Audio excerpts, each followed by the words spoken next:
tatanghalan natin, no? Sa mga kaibigan po nating Islam o mga kababayang Muslim na nakantabay ngayon, ito po isang uri lamang ng pag-aaral, wala hong personalan. Ano ho? Sa mga kaibigang Kristiyano at patuloy tayong maging daluyan ng pagpapala. No? Okay? So, ako po ay tumatayo mga kapatid ko sa panig ng afirmatibo. Ng aking pong patutunayan sa gabing ito ay patutunayan ko na ang Panginoong Hesus ay walang kasalanan ayon sa Biblia. Kapag sinabing ang Panginoong Hesus ay walang kasalanan, ibig sabihin, hindi siya gumawa ng kasalanan. Pero ganun pa man mga kapatid ko, nais kong bigyan ng definition yung salitang kasalanan. Pag itinet nyo po dyan sa Google, yung kahulugan ng kasalanan, ibibigay sa atin yun pong encyclopedia na nasa worldletoncouncil.org, kahulugan ng kasalanan. Ang sabi rito, kilala bilang kasalanan sa kusang loob na paglabag sa banal na batas o ng alinmang mga utos nito. Sa kabilang banda, ang kasalanan ay nakikita bilang lahat na lumihis mula sa kung ano ang tama at makatarungan o nakulang sa nararapat. Halimbawa ang paglabag sa anumang batas o regulasyon. So dito, idinidefine sa atin ang kasalanan. No? Ito ay may dalawang uri. Kusang loob na paglabag o di kaya talagang paglihis sa tama.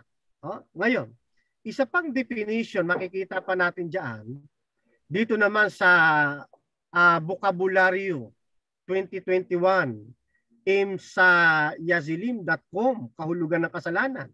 Ang kasalanan ay isang sinasadyang paglabag sa mga panuntunan, sa relihiyon.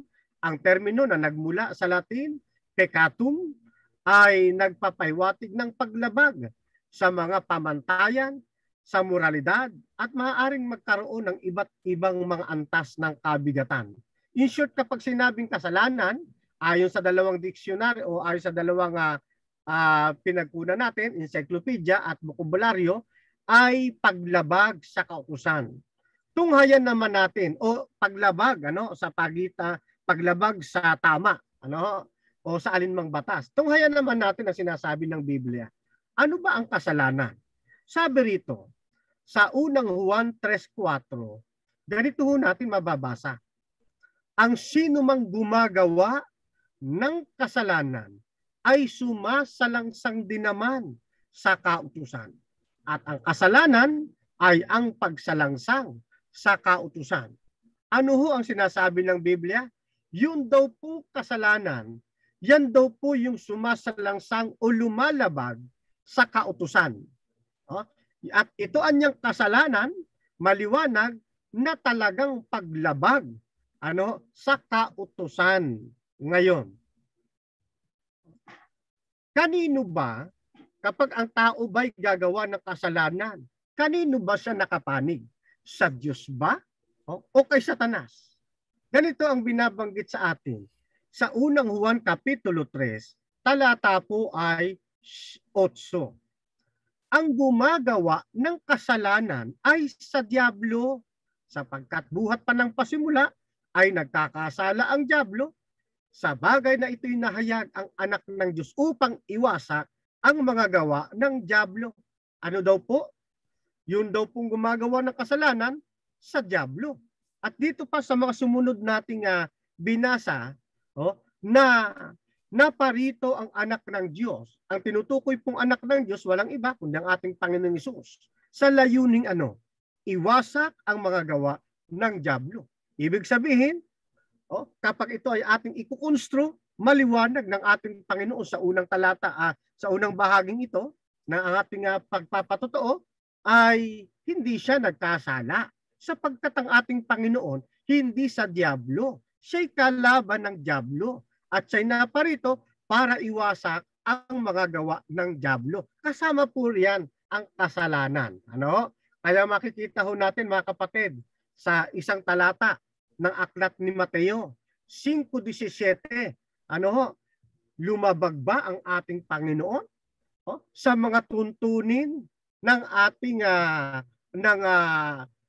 dakilang Diyos Ama? Ganito ang ating mababasa. 5:17 ng Mateo. Huwag ninyong isiping ako'y naparito upang sirain ang kautusan o ang mga propeta. Ako'y naparito hindi upang sirain, kundi upang ganapin. Naparito hubang ating Panginoon para labagin yung kautusan o mga propeta? Hindi ho eh. Naparito siya, alinsunod sa talata, hindi upang labagin. Kundi ano daw po? Kundi upang ganapin. Kaya ang ating Panginoong Jesucristo, nang siya'y magkatawang tao, nang siya'y isinugo ng Ama sa kalagayang tao, hindi ho siya manlalabag. Kaya naniniwala ho tayo, ang ating Panginoong Jesucristo, walang kasalanan. Walang ginawang kasalanan. Sapagkat siya'y naparito, hindi bilang manlalabag, kundi tagaganap ng kautusan o ng mga propeta. Ano? Yan. Sa Kapitulo 10, talatang 7, Aklat ng Hebreo, ganito ang ating mababasa.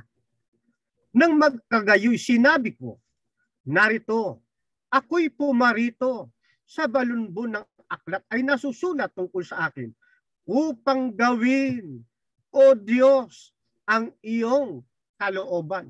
Ano po ang sabi ng ating Panginoon?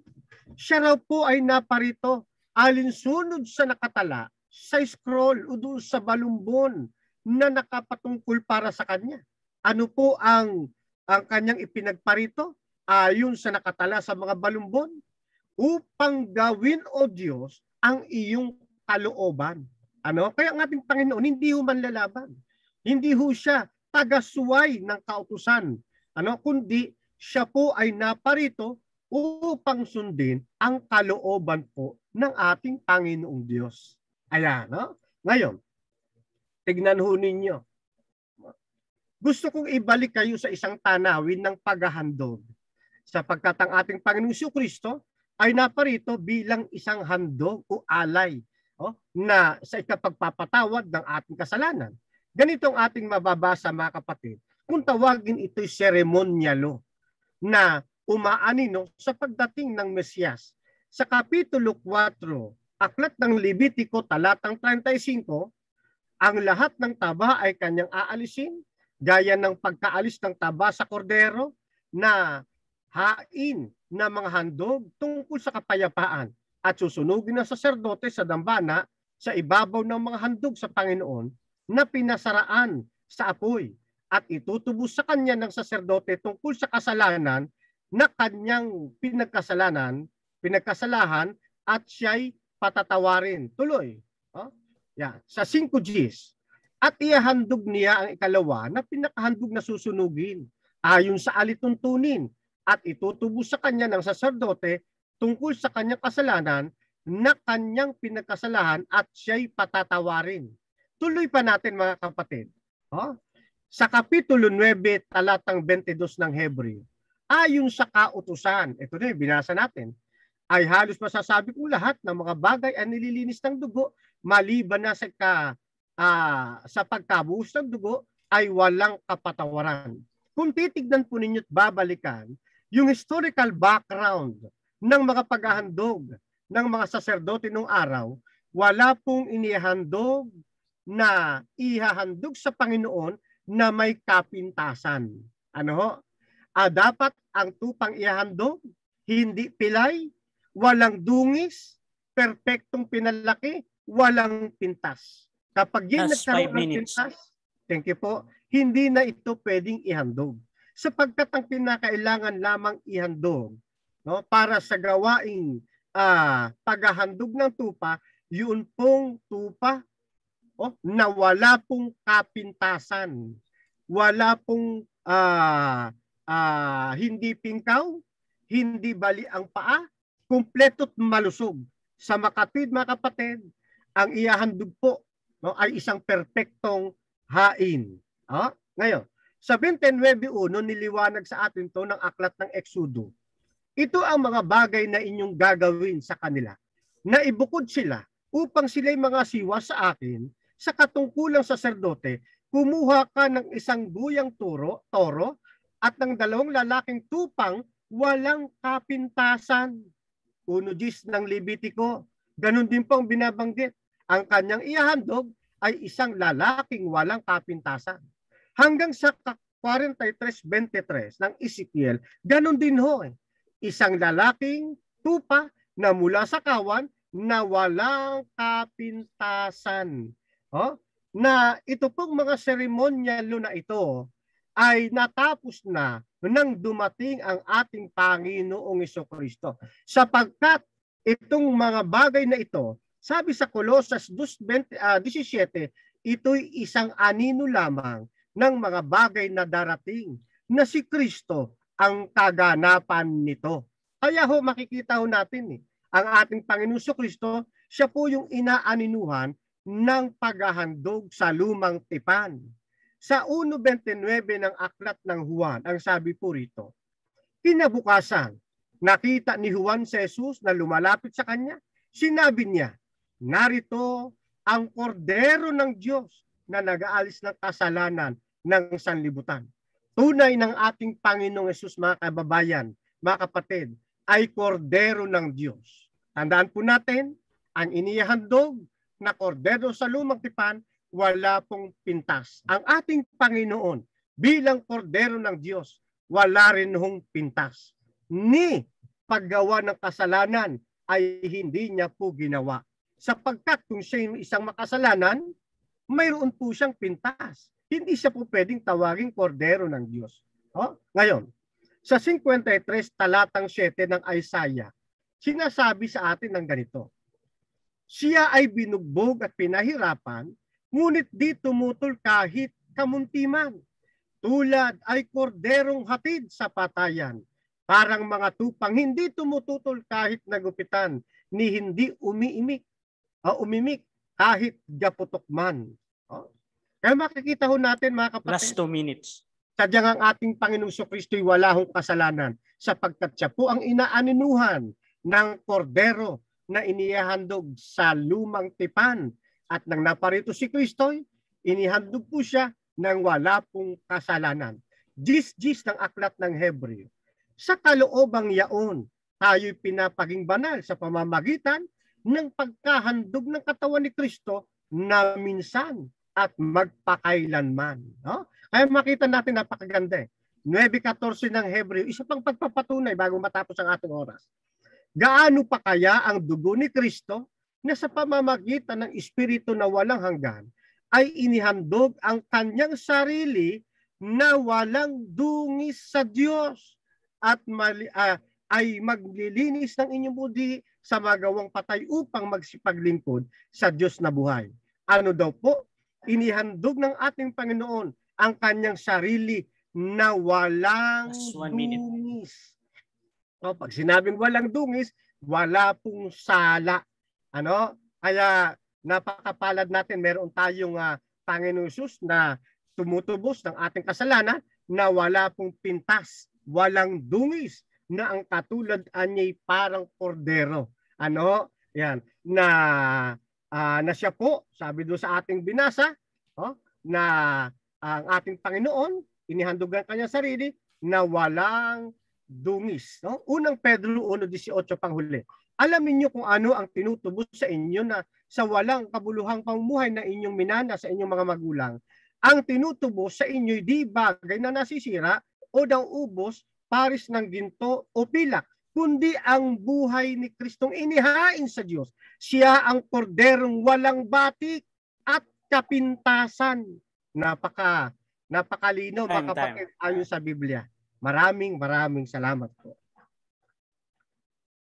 Okay, so dyan natatapos ang unang pagpapahayag ng ating affirmative, Brother Fernando Camacho ng SDA, sa topic na patutunayan ko na si Jesus ay walang kasalanan ayon sa Biblia. At syempre yung ating susunod dito ang 5 tanong kay Bro Romas. At okay, so ready ka na, bro? Okay.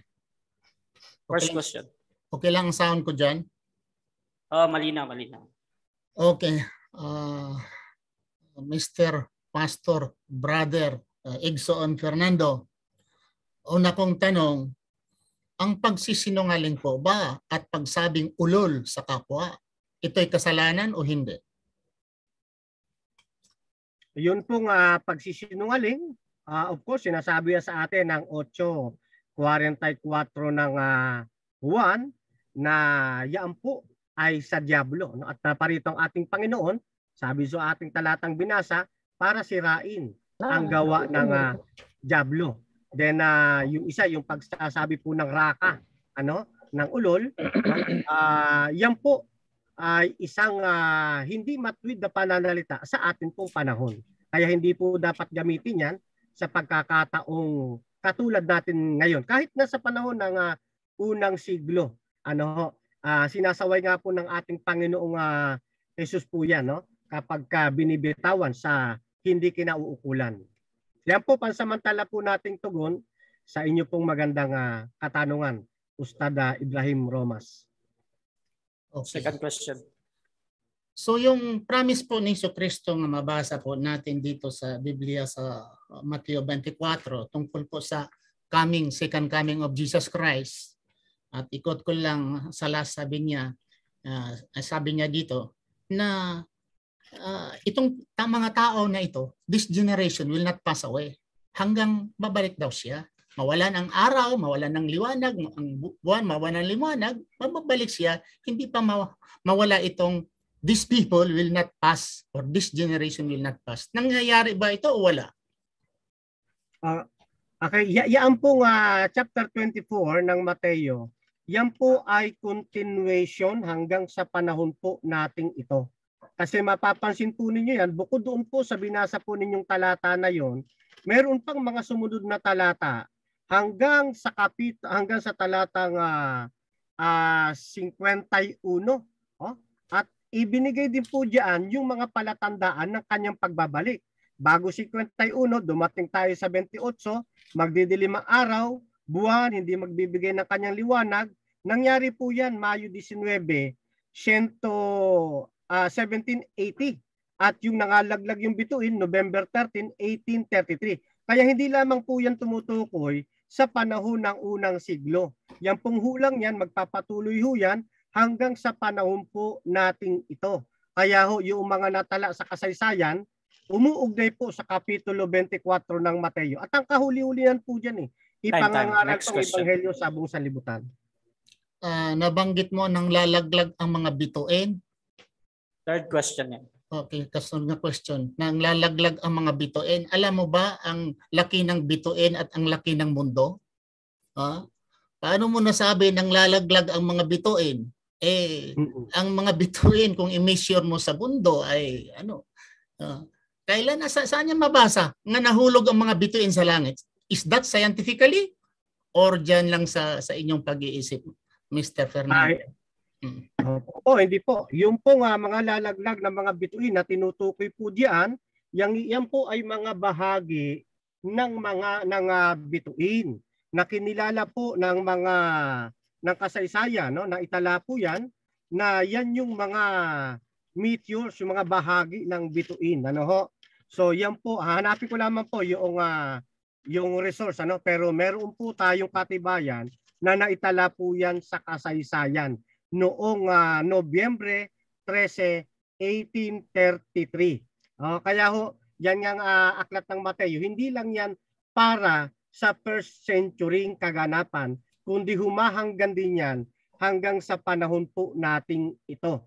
At yan ay at ang kahuli-hulihan nga po dyan, katulad ng aking binabanggit, na pati yung paglitaw ng mga bulaang Kristo, hanggang ngayon nakikita natin maraming nagpapahayag na sila ang Kristo. Next question. Itong sinabi ni Fourth question. Sa Marcos 16, hayaan natin yung mga bituin. Okay, dito tayo sa itong kung you baptize, you believe in Jesus Christ, you will be baptized, and this sign will makita ninyo ito. Hahawak sila ng mga ahas, iinom sila ng mga poisonous nga mga bagay at pag ipandong yung mga kamay nila, ito ba'y nangyayari? Mayroon na po ba kayong membro nangyari ito na nakahawak ng ahas at nakainom ng at hindi nalalason? Sa miyembro po namin sa kasalukuyan, wala ho. Kasi yun pong pagkakahayag ng talatang ito ay para lamang sa mga espesikong mga tao na katulad ng nangyari kay Apostol Pablo. Hindi po ito utos para sa lahat ng mananampalataya. Ano ho? At kung ang isang tao naman mananampalataya, para patunayang siya ay lingkod ng Diyos, iinom siya ng lason. Kapag siya po ay namatay, ay sinusubok niya ang ating Panginoong Diyos. Paglabag ho yun. Sapagkat hindi ito utos para sa kanya. Meron lamang pinag-uukulan ng mga utos na ito na sila lamang po ang gaganap o makakaganap. Ano? Yan. Kaya hindi ito para sa lahat ng tao. Isa na sa nagkaroon ng pangyayaring ganito, si Apostol Pablo. Ayan po. Ano? So, kaya ito pong talatang ito hindi sumisira sa pananampalataya ng Kristyanismo tungkol sa pagsunod sa ating Panginoong Jesus. At ang ating Panginoon hindi nagkasala. Last question. Ang sabi mo kay Pablo, special lang daw. Pero ang nasulat po dito, whoever believes and baptized will be saved. And whoever does not believe will be condemned. Believers, whoever, sinasabi dito, introduction dito, whoever. Bakit nasabi mo nga special? Saan ba nabasa dito? Ang iyong sinasabi nga special lang ito dito sa teksto na ito. Context po ba yan? Nga special lang ito kagaya ni Pablo, gaya ni Pedro? Saan po dito sa konteksto na iyan yung nasabi mo, Mr. Fernando? Opo. Yan po'y mababasa po ninyo sa talatang 15, 16, patuloy.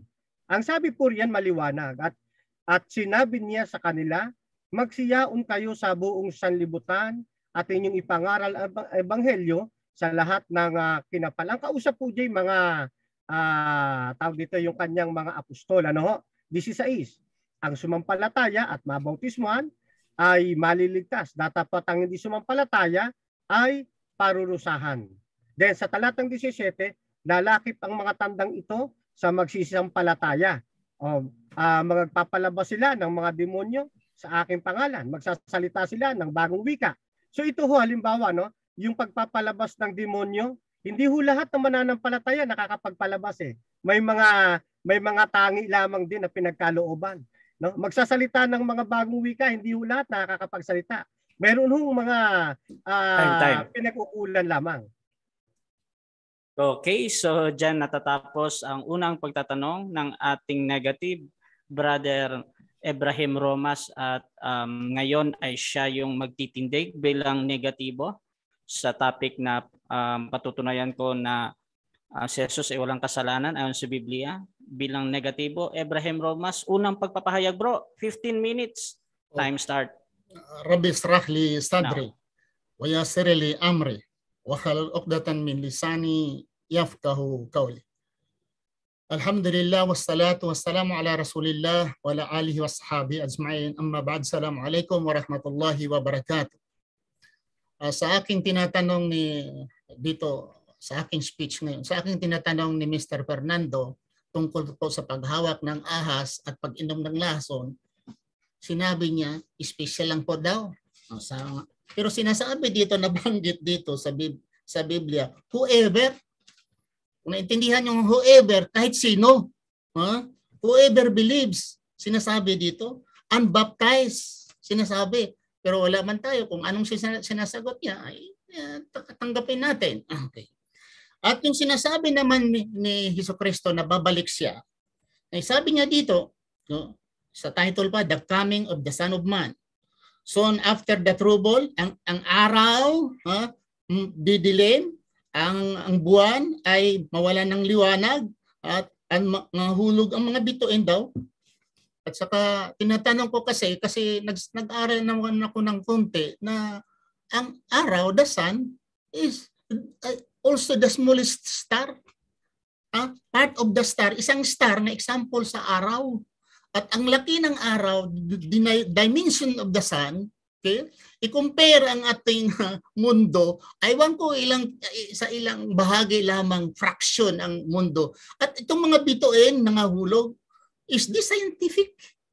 Maybe sa mga religious layman, mga bituin nangahulog, pero by scientifical proof, wala pa akong sinong scientist nagsasabi na nahulog yung mga bituin. At yung tinanong ko si Mr. Fernando, sabi niya, fraction lang daw, meteorites lang daw, meteorites. Ang meteorites ba is bituin or part of bituin? Saan ka makabasa na ang meteorite part of the star? Saan mabasa yan? Mga meteorite part of the star. Meteorites is meteorites. Mga stones yung lumulutang doon sa lumutang sa kalangitan. Anyhow, doon lang ako sa aking little comment remarks doon sa aking tanong. Dito tayo sa topic. Of course, negatibo ako.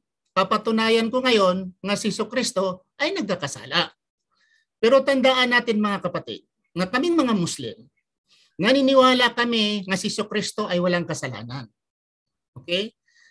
Si Jesucristo ay isang propeta, walang kasalanan ayon sa Islam. Pero dito sa Biblia, sa topic na ayon sa Biblia, of course, bilang affirmative si Mr. Fernando, doon niya basahin ang mga bagay nga si Jesucristo ay walang kasalanan. Okay. Patunayan ko na ang kasalanan ni Jesucristo ang dami. Isa siyang racist. Alam niyo yung racism? The Seventh-day Adventist even accepted sa kanilang seventhdaядventist.org, racism ay kasalanan. Si Jesucristo ay nagslander, nanginginsulto, ay bawal manginsulto. Si Jesucristo, palagi niyang sinasabi, you evil and adulterous generation. You evil and adulterous generation. Pero siya sa kanyang sarili, galing din siya sa evil adulterous generation. Mamaya, isa-isahin ko yan. He lies. Marami siyang mga pagsisinungaling si Jesucristo. Isa doon, yung pagsabi niya nga, babalik. Yung hawakan ninyo ang ahas. Whoever, sabi niya. Hindi naman nangyayari yun eh. At hindi siya nagsabi na special lang ito. Wala. Ang Bible nagsabi, whoever. Madali siyang magalit si Jesucristo. Madali magalit si Jesucristo. He accused the prophets. Si Jesucristo, in-accuse niya ang mga prophets to be thieves and robbers. Okay? Irrational. Si Jesucristo, irrational. Si Jesucristo, marami siyang binago na batas. Marami siyang binago na batas. At saka ang Biblia nagpapatunay, sinong namatay na hang is accursed. Wala siyang paggalang sa kanyang ina. At gumawa siya ng wine, alak. Sa mga Seventh-day Adventist ito, bawal na bawal ang mga alak. Okay. Bawal ang alak sa Seventh-day Adventist. Okay. Dito tayo ngayon, papatunayan ko, isahin ko, slander. Kasalanan ng slander. Sabi sa Biblia, Matthew 12:34, sinasabi dito, by your words, you will be justified. And by your words, you will be condemned. Sabihin kung anong salita mo, okay ka, mapawalang sala ikaw. Pero kung ano mang sinasabi mo, you will be condemned, sabi ni Jesucristo. So ano bang mga sinasabi ni Jesucristo? Sabi niya, ulol, buang. Nagsabi sa buang sa Lucas 12:20. Ano pang sinasabi ni Jesucristo? You snake serpents. Yung serpente. Okay. Saan ito mabasa? Itong mga teksto na ito, mabasa natin sa Matthew chapter 6 verse 4, Matthew 12 verse 39. Ang dami dito. Another. Nabasa niya kanina, magsabi na raka, buang, ulul, ay kasalanan. Anong sinasabi sa Biblia? Matthew 5:22. But I tell you that anyone who is angry with a brother or sister will be subject to judgment. Again, anyone who says to his brother and sister raka is answerable to the court. And anyone who says, you fool, ulul, buang, sa Bisaya buang, sa Tagalog ulul, will be danger of the fire of hell. Ito, tingnan natin, itong bagang tari na unay naman ni Jesucristo, itong sinasabi niya, bumalik sa kanya. Okay, bumalik sa kanya. Bakit? Bumalik ito sa kanya. Itong mga salita na ito, bakit bumalik sa kanya? Ayon sa kanya, Mateo 22:18, but Jesus perceived their wickedness and why you tempt me, O hypocrites, mga hipokrito. Okay?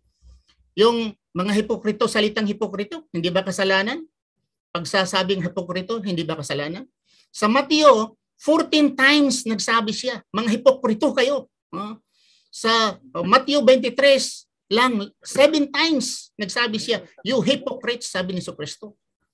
Ang daming sinasabi ni Jesucristo nga, kayo ay mga hipokrito. Evil and adulterous. Judgment, to judge. Mag-judge kayo, di ba kasalanan? You evil, adulterous generation, you are judging a person. Hindi ba kasalanan yan? Masama nga, ikaw ay makasalanan. Ikaw ay adulterous. You branded a person without any due process. Hindi ba ito kasalanan? Sabi ni Jesucristo, you fool, you bulag ka, buang ka, ulol. Sinasabi, ni-repeated mismo ni Sir Fernando na amin siya na ang magsabi ng fool, buang ay kasalanan. Si Jesucristo nagsabi, Mateo 23:19, you fool and blind. Hindi lang bulag at gago or ulol. Si Jesucristo nagsabi. Okay? Mateo 23:17, sabi niya, you fools and blind. Ano pa? Lucas 24:25, buang ulol ka. Hindi ko nilang banggitin ang mga context nito dahil maubusan tayo ng panahon. Ang punto ko dito, na si Jesucristo nagsabi ng buang at siya ay nagsabi ng sino magsabi ng ulol will be accountable sa hellfire. Ng pananagutan niya. Sabi pa niya dito, you dogs. Imagine, racist. Dahil ang isang babae, ang sabi nga dito ay isang babae nga, isang Greek woman, ang isa naman ay Canaanite, ay sinasabi, naghingi ng kanyang panggamot, at sinagot niya nga, hindi daw pwede nga ang ibigay children's bread to the dogs. O sa Canaanite woman, Mateo 15:22, sinasabi ni Jesucristo, you dogs. Imagine, sabihin mo, hindi ba yung kasalanan? Sa atin daw, testingan daw natin yung mga tao kung may humihingi sa'yo, tapos sabihin mo, aso ka, or baboy ka. Hindi ka kaya masampal? Hindi ba yung kasalanan? Dahil lang siya ay Dahil lang siya isang Greek woman, isang Canaanite woman, sabihin mo na ikaw ay dog. Bakit? Kasi sa mga Hudyo, ang hindi mga Hudyo, para sa kanila, animals, tinatawag na guwem. Yan ang sa mga insulto. Sabi sa Biblia, ang mga insulto. Okay? But I say unto you, that everyone who is angry with his brother will be liable to judgment. Whoever insults, mag-insulto daw. His brother will be liable to the council. Mag-insulto, hindi ba yung insulto? Kapag sinasabi nga you are liable to the council, may kasalanan ka. Pag mag-insulto ka ng tao, hindi ba nanging-insulto si Jesucristo? Ilang beses 5 minutes. Ilang beses siya nanging-insulto dito? Ang daming beses siya nanging-insulto. Raka, buang. Ito ay mga bagay na bilang mga may pananampalataya sa Panginoon na iwasan natin. Si Jesucristo ang daming sinasabi niya. Ano pa? Sa palagi niya, wicked and adulterous generation. Wicked. Siya ba hindi wicked? Siya ba hindi adulterous generation? Si Jesucristo, kung babasahin mo ang story sa Matthew chapter 1, verse 1 to 3, si Jesucristo anak ni David. Sino si David? Nangagaw ng asawa. Sino ba si Jacob? Nagsisinungaling. Sino pa? Si Judah. Si Judah ay isang lalaki na gumamit sa kanyang daughter-in-law. Sabi ni Jesucristo, you generation, you adulterous, siya pa rin pala. Does it not hypocrisy? Masasabihin mo mga tao nga kayo ay evil adulterous, ikaw pala, ang lulo sa lulo mo, si Judah, ay gumagamit sa daughter-in-law niya, nanganak ngayon, nga si Tamar ang babae, at nanganak sila ay tinatawag na si Zara and Paris. Ito ay great-grandchildren, father of Jesus Christ. So paano natin masabi nga si Jesucristo ay walang kasalanan? Hypocrisy. Sabi niya, you adulterous, yung pala yung lahi niya. Sabi niya, you adulterous generation. Bakit siya? Saan siya nagmula? According to the Bible, genealogy of Jesus Christ. Siya adulterous. Okay? Ano ba? Si Jesucristo, ano pang sinasabi niya dito? Ang pagsisinungaling niya. Sabi niya, I am the Father. Sabi niya, he answered, I am the way, the truth, and the life. No one cometh into the Father but by me. Totoo ba yun? Wala daw makaakyat sa langit sa Ama kung hindi daw dadaan sa Kanya. Siya lang daw. Saan si Enoch? Saan si Elijah? Kung walang makapunta, kung totoo nagsabi siya at hindi siya nagsisinungaling or hindi niya alam. Bakit nagsabi siya na walang makapunta sa Ama, sa Diyos kung hindi magdaan sa Kanya? Si Elijah, si Enoch nasaan? Dumaan ba kay Jesucristo? Kahit nga si Satanas pumunta sa up and down sa langit, hindi naman dumadaan kay Jesucristo. Dito lang ako magtapos. Alhamdulillah. So magtanong.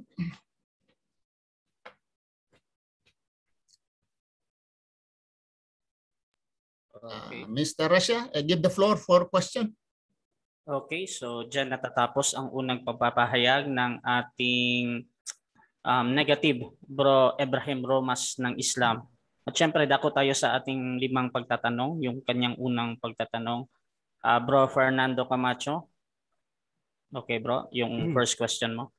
Okay, thank you po. At good evening po kapatid na Romas. Ay magandang hapon para dyan sa inyo. Welcome. Okay. Ang tanong ko po, doon sa sinasabi po ninyo kanina na nagsabi si Kristo na ikaw ay aso.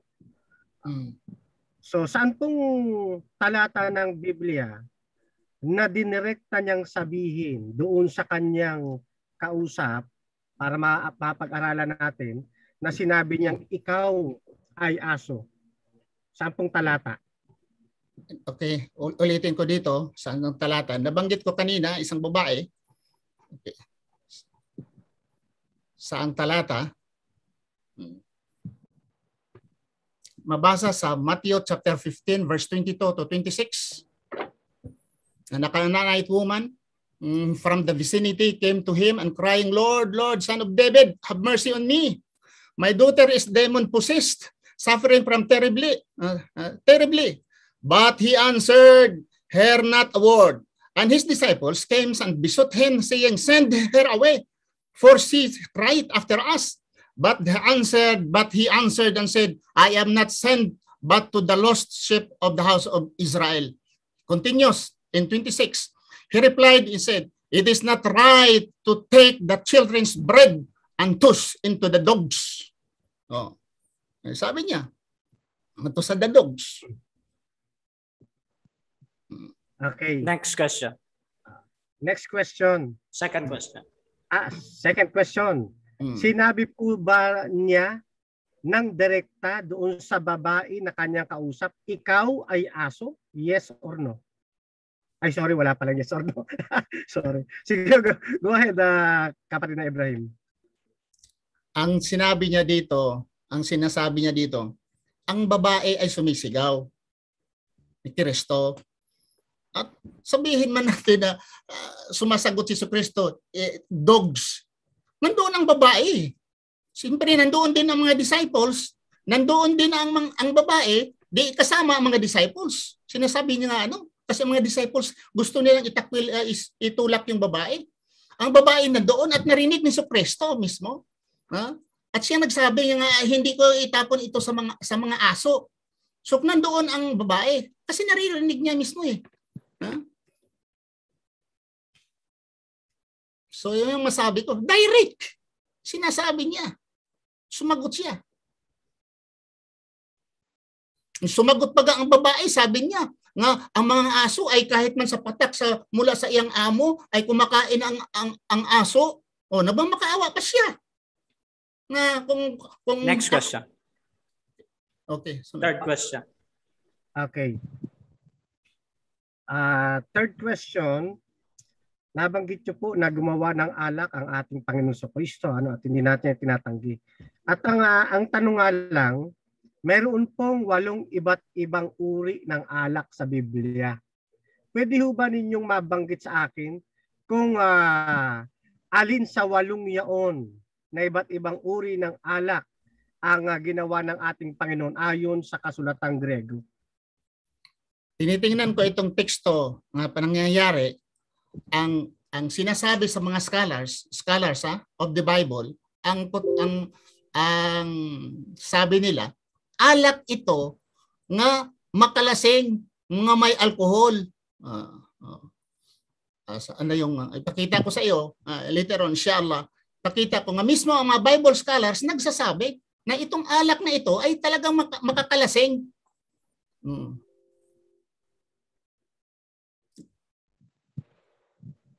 Sige, tanong. Okay. Next question daw. Okay. So, next question po. Mayroon po bang alak na walang content ng alcohol? Meron po ba o wala? Or info lang po? Pag sinasabi mong alak, liquor, wine, lahat ng liquor ay may content ng alak. Kung walang content ng alak, juice yun, pineapple juice, walang content. Pero lahat ng tinatawag na liquor, kung tingnan mo sa mga dictionary, liquor or wine, lalo na wine, nabanggit doon wine, kung tingnan mo sa dictionary, ang word na wine, talagang may content siya na alak.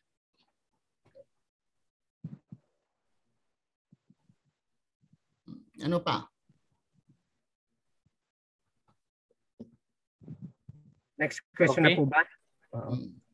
Next question tayo. Last question mo to, bro. Last question ko na po. Okay. Yun po bang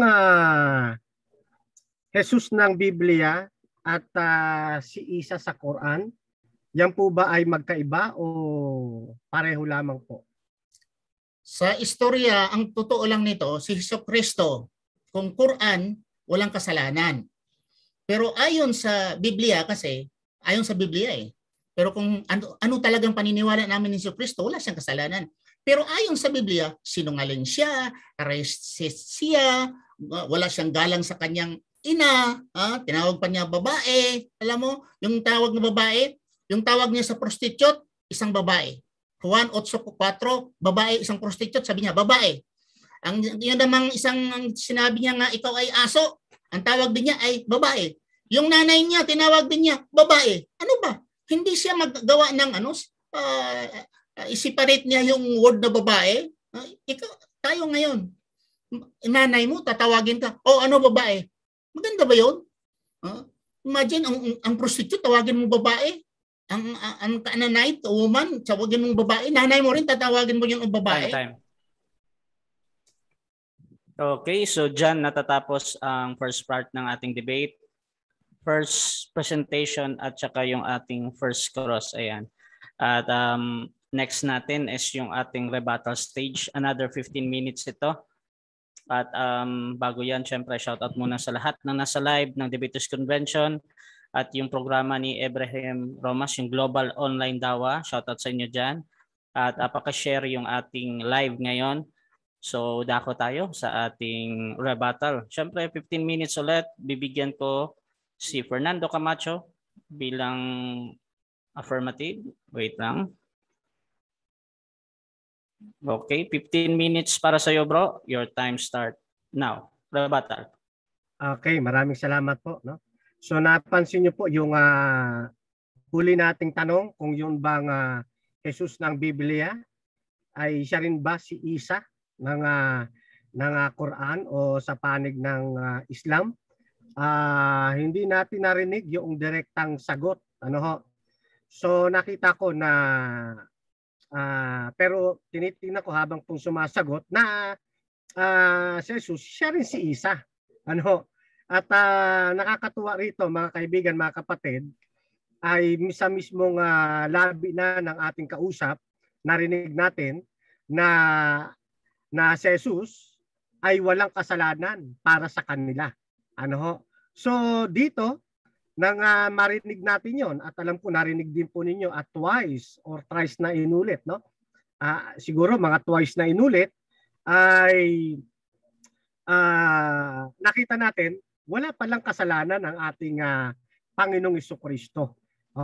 Kung wala siyang kasalanan, ang aking pinatutuhanan, ang ating Panginoong Jesus walang kasalanan. Kumbaga sa boxing, mayroon ng pwede na tayong magdesisyon. Kasi hindi lamang ako ang nakapagpatunay, kundi yung ating mga kaibigang Islam na walang kasalanan ang ating Panginoong Jesus, na kung tawagin sa kanila ay si Isa. Yan. So kaya lang siyempre ito po ay isang educational dialogue. Kahit dalawa na kaming nakapagpatunay na ang Panginoong Jesus ay walang kasalanan, ay tuloy natin ang ating pong pag-aaral. Now, doon sa huli niyang bahagi, doon sa pagkabanggit yung salitang babae. Ayan, sa babae. Doon sa kay Maria na tinawag ng ating Panginoon. Mababasa sa mga translation, halimbawa, sa John 2:4, at sinabi sa kanya ni Jesus, babae, anong pakialam ko sa iyo? Ang aking oras ay hindi pa dumarating. So lumalabas parang dahil sa kakulangan ng pag-aaral ng biblical interpretation ng ating mga kaibigang Islam, ay napagkamalan nila na binabastos ng ating Panginoong Hesus ang kanyang ina. O niwawalang niyang galang. Tandaan po natin, yan pong pagkakasalin ng ang Biblia ay hindi po eksakto sapagkat mayroong limitasyon ang lingwaheng Pilipino nang isalin po ang saling ang Biblia noong 1905. Sa patuloy na pag-aaral, nakita po nila yung babae na sa terminong Greek na goneia, gonai, na galing sa root word na gonei, isang vocative, feminine singular, na kapag isasalin mo ito sa isang mas mababaw na salin, halimbawa, dito nababasahin ko sa New International Reader's Version, sabi rito, dear woman, kasi nga, yung salitang gunay na galing sa gunay, yan po ay hindi isang pagmamaliit, kundi yan isang pananalita na nagbibigay ka ng isang mataas na pagpapahalaga, ng pagrespeto. Kaya sa muling pagre-revisa, kasi nakalagay, dear woman, dito sa translation ito, sa muling pagre-revisa, kaya marami kaming mga Bible translation kasi iniaangkop sa kapanahunan yung mga salita mula sa tekstong Grego. Dito sa idiomatic translation of the New Testament, ang nakalagay dito, Jesus says to her, lady. Ayan, lady. Yan naman, Yan. Sa nang lumabas ang Magandang Balita Biblia noong 1980, ang sabi po niya rito, wag niyo akong pangunahan, ginang. May paggalang ho talaga kasi iniaangkop na nila doon sa mas akmang tekstong Grego, nagkaroon ng revision, Magandang Balita Biblia, nagkaroon niya ng ang bagong ang Biblia. Kaya 2 beses po nagkaroon ng po yan noong 2005. Sabi po dito, wag po ninyo akong pangunahan, ginang. Ayan. At napakarami pang mga Bible version na itinama na po, sa pag-aaral po ng Biblia, maghalungkat po tayo ng mga biblical languages, pagkatapos yung mga angkop na pagkakasalin sa mga ito, Marami pong mga binanggit dito ang kapatid na Romas, marahil hindi ko maiisa-isa, okay? So doon naman sa alak, sa alak, tinanong natin for information, lahat ba ng alak may content ng alcohol, Yes, of course, meron. At yung inaabangan kong salita, yung juice, yung grape juice, yung pinya na juice, yun daw yung walang content. Siguro walang content na alcohol yan kapag yung binibili sa ng mga sachet. Pero kapag yan po ay pipitasin mong pinya. Alam niyo ho ba mga kapatid sa research, kahit anong prutas, pag pinitas po ninyo yan, nagkakaroon po yan ng reaction. Nagkakaroon po yan ng maliit na porsyento ng tawag dito ng alcohol. Ano? Yan. Doon sa alak po na ginawa ng atin pong Panginoon. Ano, doon sa I think yun yung nasa chapter 2 ng John, ano? John, na ang ginawa po roon mga kapatid, no? Yes, may content din yun ng alak, no? At kami nga sa Seventh-day Adventist umiinom din, ano? Kung mapapansin po ninyo, si kapatid na Romas dating Adventist no? At nagsasanta Cena po yan nung araw. Yan, yung po Santa Cena may alak po yun mga kapatid, no? Ayan, pero hindi yun ipinagbabawal ng Biblia, ano? So may mga term tayo sa Greek, halimbawa doon sa 2:9 ng John, yan po ay oinos, no? So yung ginawa ng ating Panginoon na alak po riyan ay katulad po ng ginagamit sa Santa Cena mula sa grapes ano ho, na hindi dumaan sa mga fermentasyon. Okay?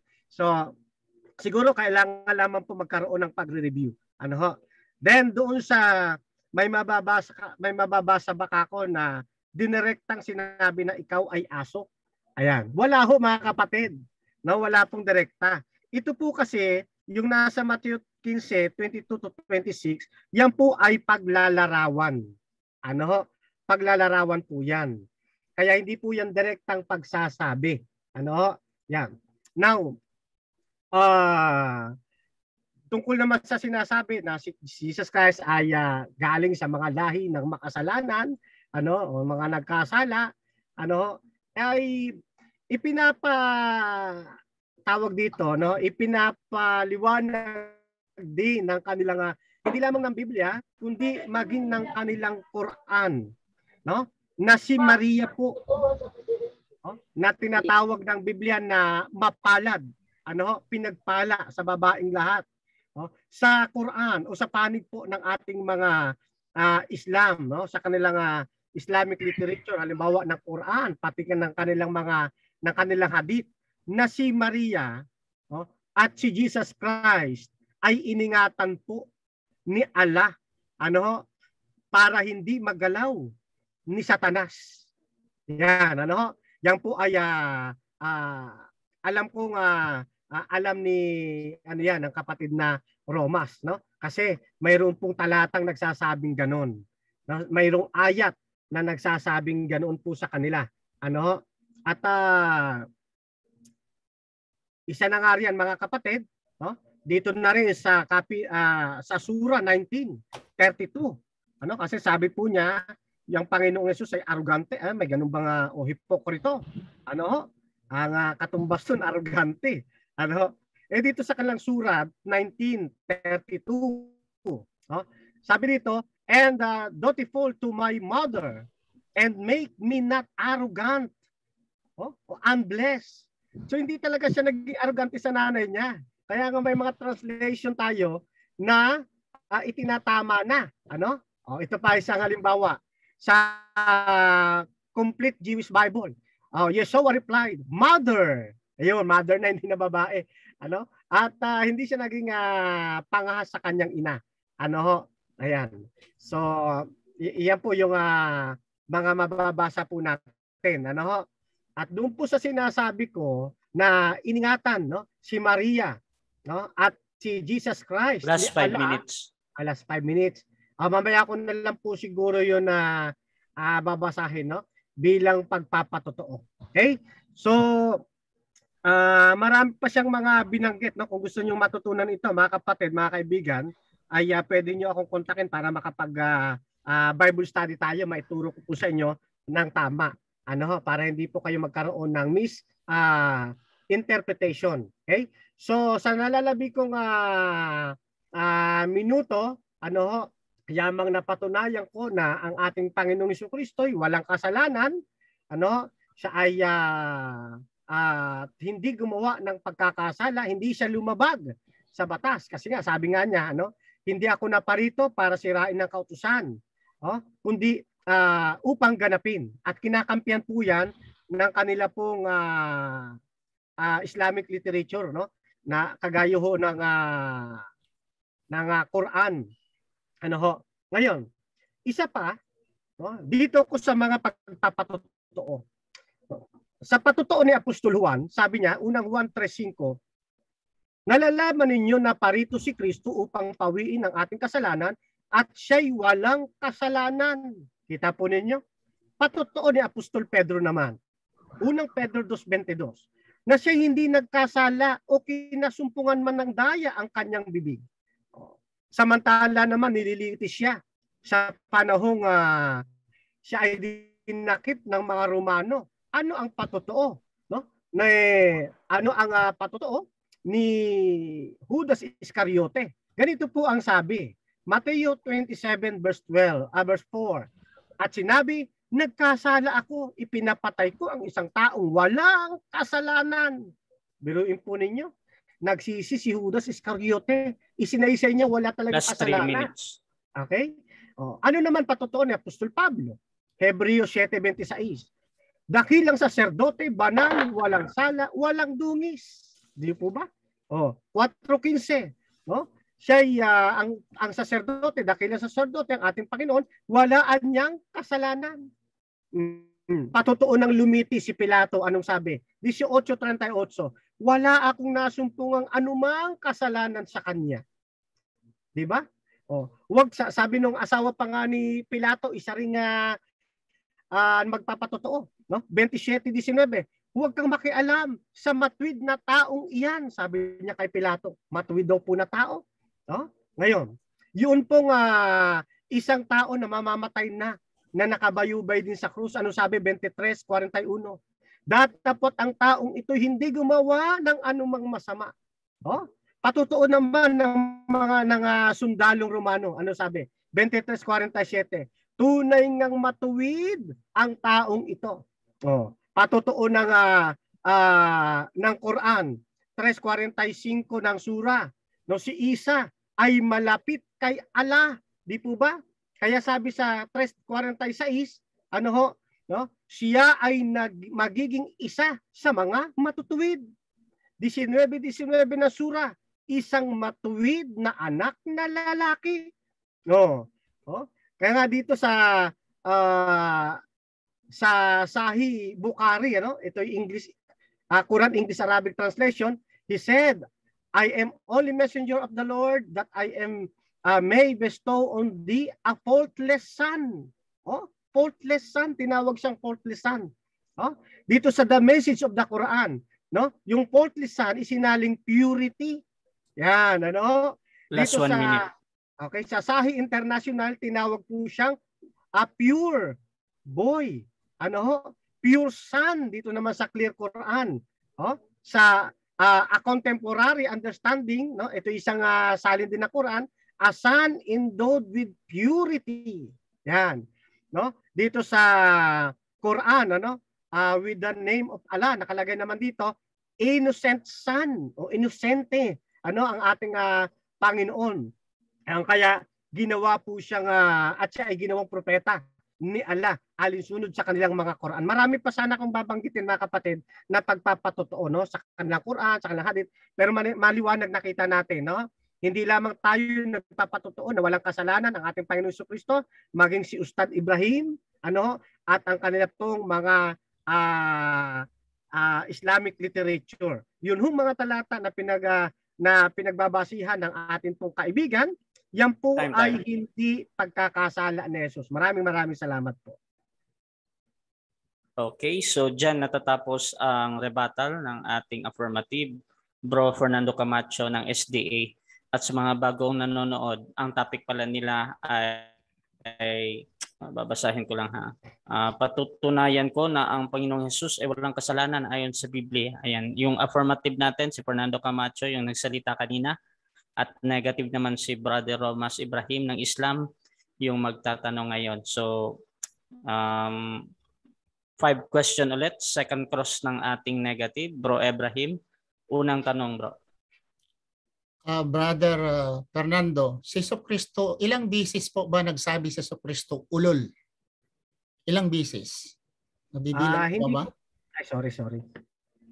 Hindi ko po nabilang yung special na salita na inyo pong binabanggit. No? Siguro, pakilatag nyo po mamaya para maituwid natin yung maling pagpapaliwanag po, ukol po riyan. Pero ang ating pong Panginoong Jesucristo, alinsunod sa aking mga nabasang pagpapatotoo. At kayo na rin po sa inyong panig, no? Na ang Panginoon ay hindi po nagkasala. Ayan, at yung pong mga binabasa po ninyo, na mga tinatanong sa akin, hindi po yan isang pagkakasala na ginawa ng ating Panginoon. Yung iba po dyan ay pananalitang panggising, pananalitang paglalarawan, yan. So, kaya kumisa sa parabola, isinasagawa. Hindi po yan pang-iinsulto, kundi yan po ay paraan ng Panginoon na pagsasabi ng totoo. So, pansamantala, dyan po muna. Next question. Second question. Ang ato yung po bang topic, kasi nag-quote po ikaw sa Quran, papatunayan po sa Quran na ganito, ganyan, sa hadith, sa Islam. Ang ating po bang topic, di ba, nagsinasabi na papatunayan mo nga si Jesucristo ayon sa Biblia ay walang kasalanan. So ngayon, yung sinasabi mo nga walang kasalanan sa Biblia, hindi siya nagtanong ako sa iyo kung siya ba'y nagsabing ulol. Maamin ka, nagsabi siya ng ulol. Your explanation. Pero nagsabi ka nga siya nagsabi siya na siyang ulol. Ito naman, pag inisumpa mo, sinusumpa mo isang bagay na walang kasalanan, inosente, kasalanan po ba o hindi? Kung sinusumpa mo ang isang bagay na walang kasalanan o isang nilikha, kasalanan po ba? Hindi. Hindi po, sapagkat ang kinikilala ng Panginoon, siya po ang creator, siya po ang mayroong higit na siya yung supremo sa lahat ng mga nilikha o mga nilalang. Ngayon, tungkol po sa tinatanong po ninyo, tama po ayon sa kasulatan, ayon sa Biblia. Pero hindi po masama, hindi rin mali na kumuha ng testigo mula sa iba't ibang mga aklat at iba't ibang mga literatura. Basta't ang pinaka-main na aking pong pinagpapatunayan, yun pong Biblia. Ayon sa Biblia na ito ay sinusuhayan o tinitistiguhan ng iba't ibang mga literature katulad ng Islamic literature at maging sa inyo rin pong bibig ang ating ang Panginoong Hesus ay hindi po nagkasala. Ayan, napakalinaw po noon, mga kababayan at mga kapatid. Ang pagsabi ba nga evil and adulterous generation, mga ngalunya, evil adulterous, ito'y panginginsulto o hindi? Hindi po, kapatid. Hindi kami naniniwala yan ay pang-iinsulto, kundi isang paghahayag ng katotohanan na mayroong dapat na maimulat na kaisipan. At ang ating Panginoong Jesucristo, hindi po kabilang riyan. Yan po'y mababasa rin ninyo sa aking kinukuhang testigo, 3:36 ng sura, na hiningi ni Mariam o ni Maria na humingi siya ng pagkalinga. Yan. Para din dito sa ating sa kanya pong magiging supling. Paki-check nyo lang pa, hindi ko masyadong no? Pero mamaya babalikan ko po yan. Kung nagkamali ako, itutuwid ko po yan. At dito kaya Osama Abdallah, noong April 10, 2004, sinabi rin po niya dito, the sinless of Jesus in Islam. Sinabi talaga rin na walang kasalanan ang ating Panginoong Jesucristo kahit na yung kanyang ina. Iningatan ni Allah. Okay. Fourth question. Sinabi ni Jesucristo na wala siyang babaguhin na batas. Wala siyang babaguhin na batas, wala siyang sisirain na batas. Paano ito sabi ni Jesucristo sa kapanahonan niya? Bawal na ang diborsyo sa kapanahonan ni Jesucristo. Mahalan niyo ang kaaway. Hindi na tot for atot. Nagbago po ba ito o hindi? Hindi po yan nagbago. Kasi meron na po yung hula sa lumang tipan na dadakilain niya po at gagawing marangal ang kautusan. Sapagkat yung pong mga kautusang, mga pinagagagawa ng mga iskriba at pariseo ng araw, itinuwid niya po pagdating ng kanyang kapanahunan. Kaya wala po siyang binago. Ipinakita niya yung lawak ng kautusan, ipinakita niya na meron ng mga law na nang siya ay dumating ay tumigil na po iyon. Katuparan lamang po na ginagampanan niya po yung ipinagkatawag sa kanya ng Diyos. Kasi ang sabi nga doon sa isang talata na aking binasa, naparito ako para sundin ang iyong kalooban o Diyos. At yan din naman ang sinasabi sa mga testigo katulad po ng inyong Quran na ng ginawang propeta, si Jesus ni Allah ay Next question. ginawa niya yung kalooban ni Allah. Sa kapanahunan ni Moses, ang kaaway nila ni Moses pinapatay. Sa kapanahunan ni Moses, ang kaaway nila pinapatay. Sa kapanahunan ni Jesucristo, ay mahalin mo ang kaaway. Pareho lang ba ito? Mahalin at patayin ang kaaway? Mali po, magkaiba. Magkaiba po yan, hindi po magkapareho. Yung pong batas ng ukol sa pagpatay, yan po ay nakalagay po sa kanilang sibilo. Sa panahon na po ng first century, ang sibilo na po na umiiral, hindi na po yung sibilo ng Israel, kundi yung ng sibilo ng mga Romano. At sinabi rin ng ating Panginoon, ipinahayag po niya sapagkat hindi na yan umiiral, na meron ng takdang panahon ng pagpaparusa sa mga taong suwail. At yan po ay mangyayari sa hinaharap natin kapag dumating na ang araw ng paghuhukom.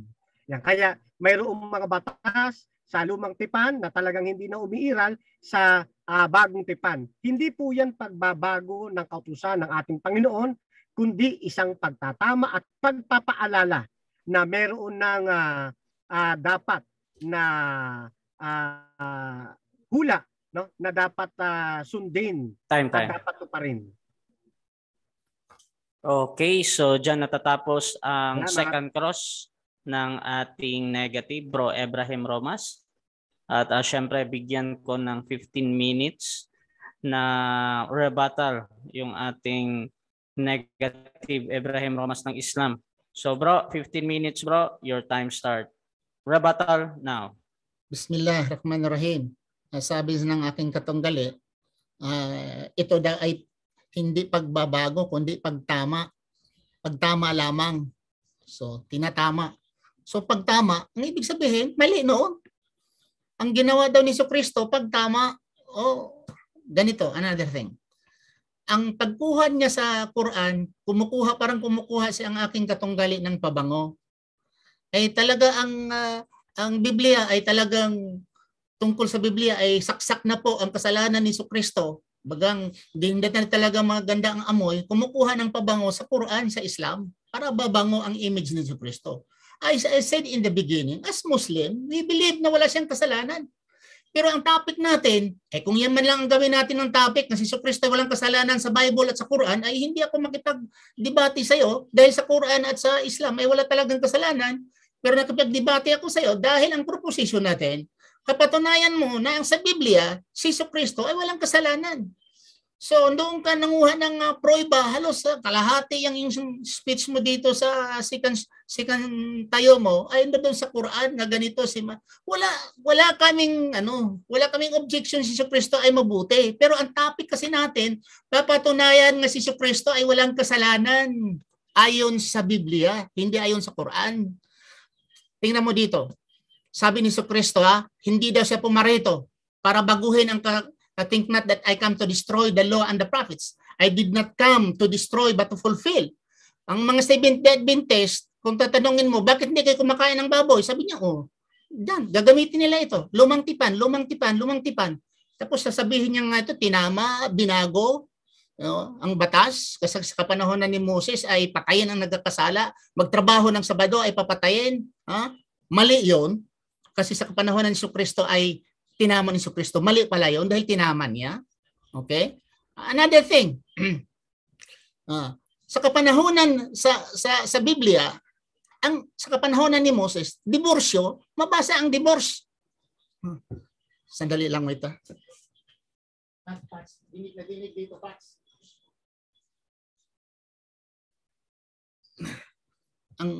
kandito, sandali lang, okay. Sa kapanahonan ni Moses, nga talaga ang divorce allowed. Sa kapanahonan ni Jesucristo, hindi na allowed ang diborsyo. May diborsyo, kayo mga Seventh-day Adventists, nagdi-divorce ba kayo? Mga Katoliko, nagdi-divorce ba kayo dito sa Pilipinas? Pero sa kapanahonan ni Moses, Deuteronomy 24:1-4, certificate of divorce be given sa sino ang gusto. Nandoon sa Biblia. Okay. Sabi pa dito sa Biblia, Exodus 21:24, sabi niya, but if there is a serious injury, you are to take life for life, eye for an eye, tooth for a tooth, hand for an hand, foot for foot, burn for burn. Ang ibig sabihin talagang pumatay ka, patayin ka rin sa kapanahonan ni Moses. Ito ba'y mali? Kasi tinama ito ni Jesucristo? So, sabi niya dito, another. Sabi nga ni Jesucristo sa Biblia ay kung sampalin ang Mateo 5, kung sampalin inyong kanan, pasampalin inyong kaliwa. Kung kayo babatuhin ng bato, batuhin niyo ng tinapay. Si Moses daw, batuhin mo ng bato, kung batuhin mo ng tinapay. Sa panahon ng Seventh-day Adventist, alam po, bawal magtrabaho ng Seventh-day Adventist sa araw ng Sabado. Sa panahon ni Moses, pag magtrabaho ka ng Sabado, patayin ka. Patayin ka. Sa panahon ni Moses.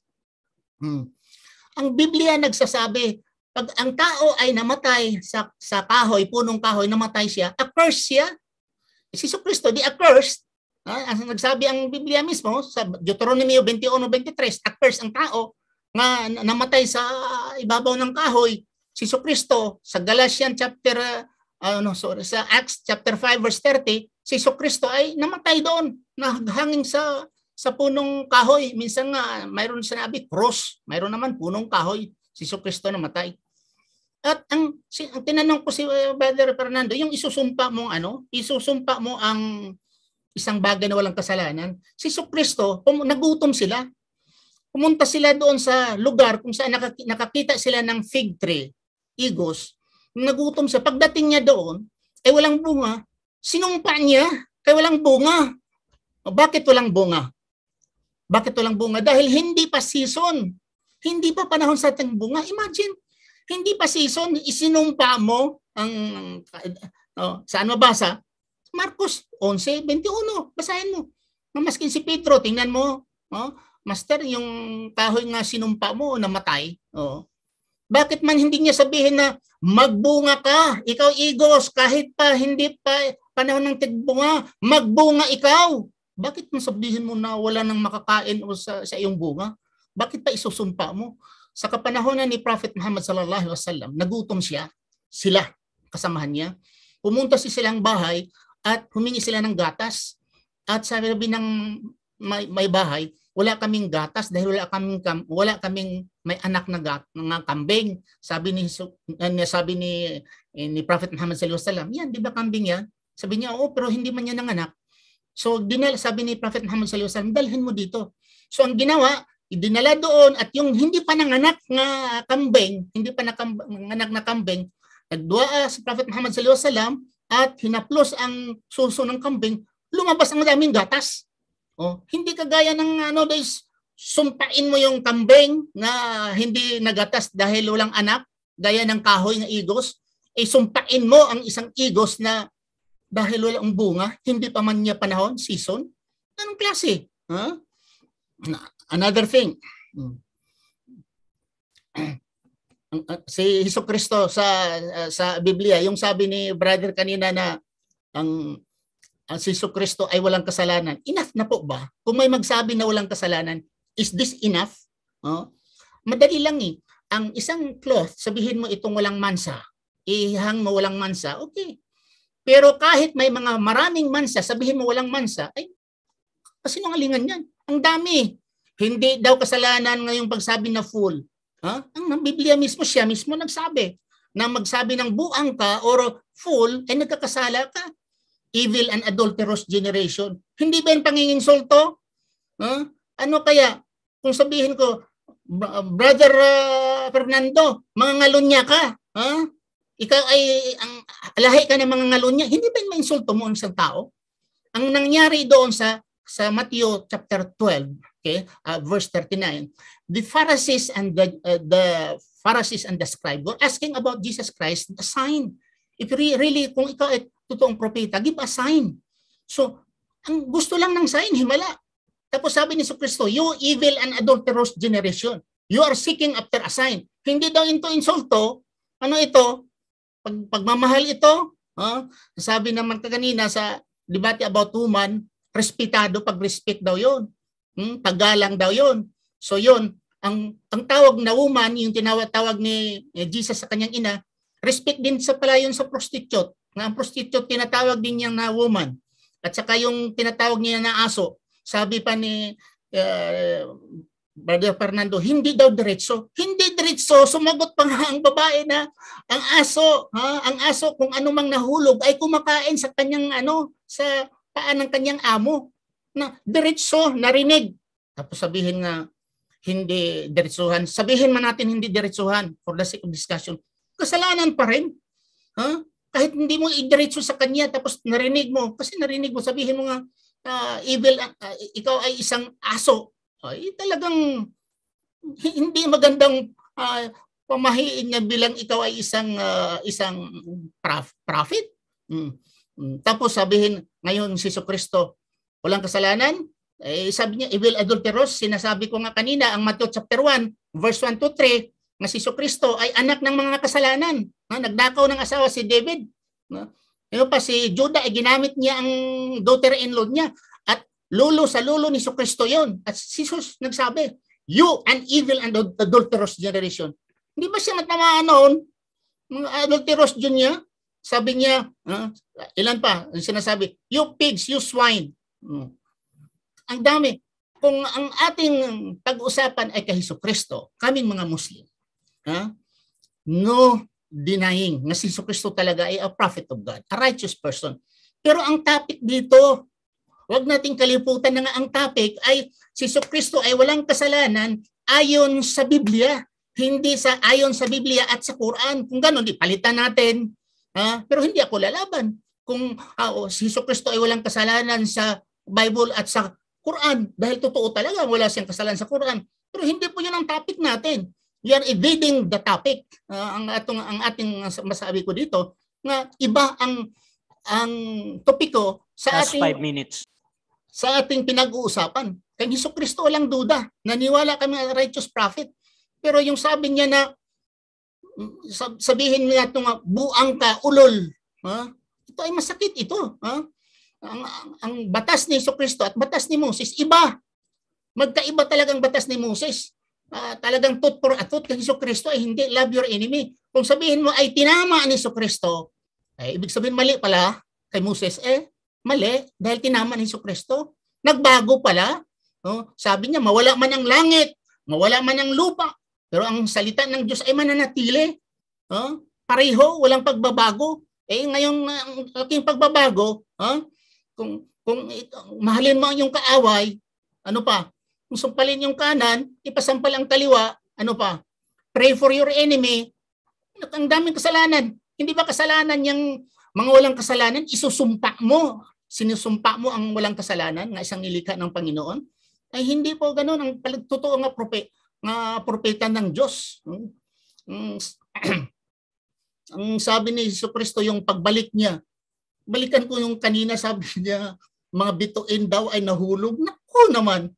Ang mundo ang liit-liit compare sa mga bituin. The nearest star is the sun. Kung yan ang sun mahulog sa ating dito, ay wala tayo. Tunaw tayo. Ilapit lang nga Sabihin mo na nahulog na ang mga bituin. Later on sabi niya, meteorites. Ang star at meteorites iba. You try to make the research. Ano ang meteorites? Ano ang star? Ay iba. Huwag mong sabihin na it's a part of the star. Ay mga science na ganon. Naku naman. Ang layo mga kapatid. Ang sabihin ng Kristo, walang makapunta sa Ama, kundi sa akin. Si Enoch na saan? Si Enoch. Si Kristo sabi niya, walang makapunta sa Ama. Juan 14, versikulo sa ay sabi ni Kristo, I am the way, the truth, and the life. No one cometh into the Father but by me. Tingnan mo si Satanas, up and down. Nandun sa Job chapter 1 verse 1. Si Satanas, sinabi ng Panginoon, saan ka galing? Sa lupa. Nakita mo ba si Job na ganito, ganyan? Nandoon pa. Up and down si Satanas. Ha? Hindi siya nagpagsisinungaling yan. Ha? Hindi ba kasalanan ang pasinungaling? Sabi niya, oo, kasalanan ang pagsisinungaling. Hindi ito kasalanan. Si Elijah nasaan? Sa langit. Si Enoch nasaan? Nandoon sa langit. Ha? Kung sasabihin mo na si Jesucristo ay walang kasalanan, dahil ba Jesucristo ay walang kasalanan? Sabi niya, walang makaakyat sa Ama. Nagsisinungaling yan eh. Nagsisinungaling or hindi niya alam. Imposible naman. Sabi pa niya, Diyos. Ang Diyos daw, sabi niya, ay may karapatan magsumpa o anong gagawin dahil Diyos. That is hypothetical. Under debate pa yan dahil mga Kristiyano mismo, Jesus Christ, God or not, even the Christians are debating over that si Jesucristo po ba ay Diyos o hindi. Pero gamitin mo yung rason na may karapatan si Jesus ganito kaysa sa isang Diyos, ay another topic yan. Si Jesucristo ba ay Diyos at hindi? Pagsisinungaling ay kasalanan. Okay? Ang pagsasabing na ikaw ay bastard ay kasalanan. Fool ay kasalanan. Buang ka ay kasalanan. No? Imagine, tawagin mo ang isang tao na diablo. For you, sabi pang ni Jesucristo, Juan 4:44, sabi ni Jesucristo, for you are the children of your father, the devil, and you love to do evil things he does. Imagine, mga tao, bakit bigyan mo silang judgment? Who are you to be judgment? Ikaw daw, hindi kayo bawat Christian. Sabihin mo siya or makasala, kahit pa prostitute. Sabihin mo, prostitute ka. Magnanakaw, sabihin mo, magnanakaw ka. Kahit pa killer, sabihin mo, killer ka. Last 1 minute. Kailangan with due process. Hindi na magbigay kanyang judgment sa bunganga mo at sabihin mo lang, okay lang yun kay anak ng Diyos eh. Okay lang yun dahil sinabi naman walang kasalanan eh. Parang may immunity si Jesucristo. Si Jesucristo ay may immunity. Kahit sinasabi niya, ikaw ay diablo, ikaw ay aso, ikaw ay baboy, ito ay immunity ni Jesucristo dahil anak siya ng Diyos. So hindi ko yung ganyan ang aming mga kapatid. So read the Bible, according to the Bible, si Jesucristo ay maraming kasalanan. Pagsisinungaling, pagsusumpa, panginginsulto, ang dami pa ang kasalanan ni Jesucristo. Okay, dito lang muna ako magtapos, inshallah.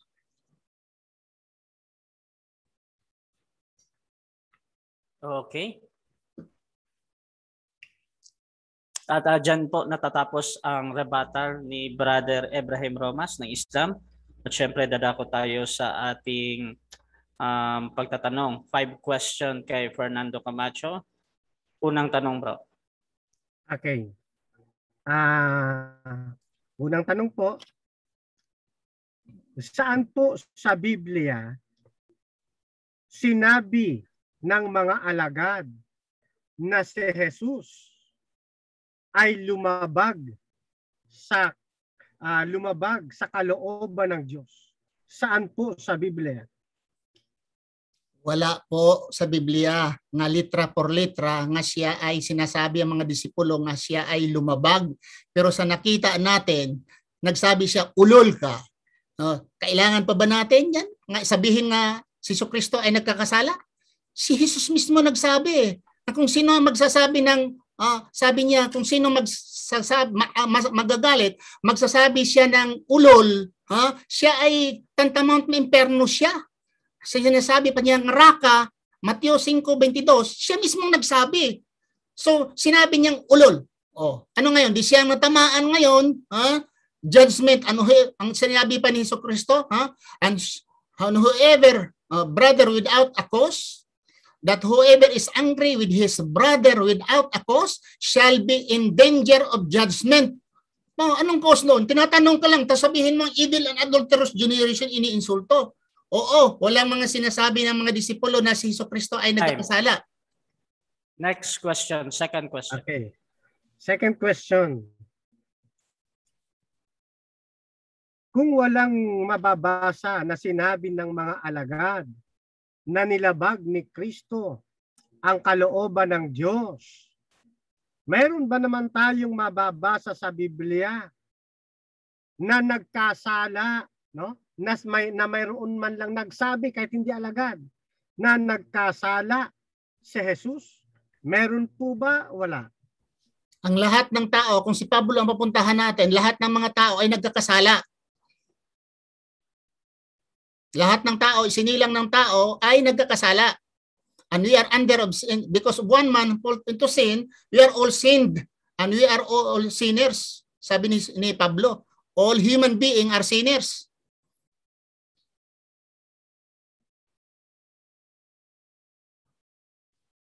Ano pa? Okay na? Okay, next question na po. Pangatlo pong tanong. Third question. Okay. Kung wala tayong mabasa na sinabi ng mga alagad na si Kristo ay lumabag sa kalooban ng Diyos, si Jesucristo po ba? May mababasa ba tayo sa Biblia na sinabi niyang naparito ako para labagin ang kalooban ng Diyos? Meron po ba o wala? Una, ang ating topic, papatunayan ko sa Biblia na si Jesucristo ay nagkasala. Hindi po papatunayan ng mga disipulo ay sabihin nga sila ay nagkakasala si Jesus. Ayon sa Biblia, nga si Jesucristo ay talagang kailangan pa ba sabihin niya nga, sabihin pa ba nga lumabag? Ay very clear eh. Nasabi ni Jesucristo, hindi ako pumarito para baguhin ang batas, para sirain ang batas. Pero divorce kay Moses mayroon. Sa kapanahon ni Jesucristo, pwede bang divorce? Sa kapanahon magtrabaho ng Sabado, patayan siya kay Moses. Sa kay Jesucristo, patayin ba? Ay very clear mga kapatid na si Jesucristo ay marami siyang binabago. At sabihin pa ba natin nga saan sinabi nga binago niya ang batas? Ay ikaw na nga nagsabi, yung nagbago binago ni Jesucristo at tinama ni Jesucristo, sabi mo tinama ni Jesucristo ang batas. So kung tinama, di may mga mali. At saka yung binanggit ko nga, sabi mo, yung Time. Okay. Fourth question. Pang-apat na, no? Ito na lang siguro, pang-apat. Ginamit po ninyo yung Mateo 5, no? Talatang 22. Itinuro ba ni Kristo na tama ang pagsasabi ng ulol o ipinagbabawal ng ating Panginoon yung salitang yan na gamitin? Ipinagbabawal nga niya, pero sa Bisaya pa siya ang naunay sa tari. Yung batas niya, siya mismo ang natamaan. Kasi sabi niya, huwag kayo magsabi ng buang, ulol, dahil you are tantamount sa hellfire. Pero siya, ilang beses siya, nagsasabi siya na ulol. Siya nagsabi ng ulol, lumalabag siya. At saka mga kapatid, tandaan ninyo, I'm not against Jesus Christ. Kung kayo nang magtimbang-timbang. Si Jesucristo ba dito, sinabit niya talaga? O ang mga writers nagsabi? Masabi ko ito, nga si Jesucristo sa Biblia, walang alam ito. Pinapalabas ko lang sa Biblia dahil nasulat ito. At itong nangasulat sa Biblia, si Jesucristo walang alam dahil isinulat ito, nandoon na si Jesucristo sa langit. Decades after the ascension of Jesus Christ, sinulat ito yung Matthew, Marcos, Lucas, Juan. Hindi alam ni Jesucristo anong nasulat dito. So, pinapapatunayan ko, ayon sa Biblia, kasalanan si Jesucristo. Itong sinulat dito, sabihin ko sa inyo, kayo na. It's either be you believe it, sinabi ni Jesucristo, or you reject the writers of the Bible. Time. Next, last question. Okay, last question.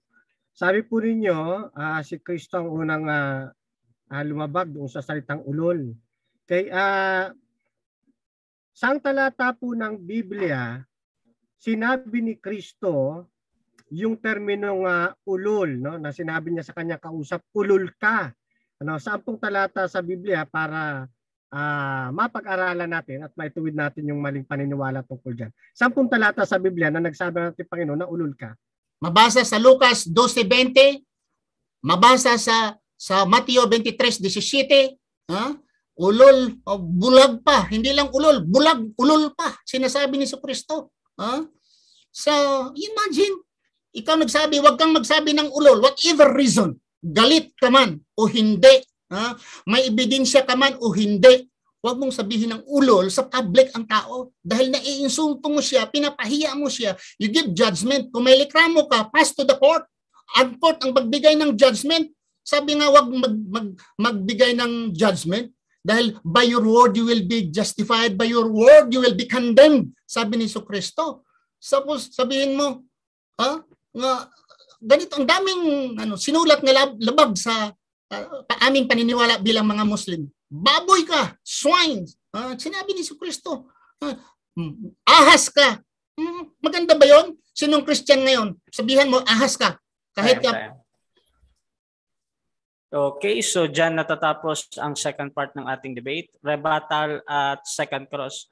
At syempre, dako tayo sa ating 5-minute na conclusion at bago yan, siguro babati muna ako sa mga nasa live. Nandyan si Zane Dawa, si Jaime Regala, si Ustad Ali Sultan, tsaka si Ustad Ali Javier, nandyan sa ating live. Shoutout sa inyo. Si Pastor Wimpitan, at saka sino pa ba yung nandito? Ayan, so hinahinay lang tayo sa ating mga comment, no? At tayo ay napakaganda yung ating discussion. At Bro Jerry, meron kang sasabihin, bro?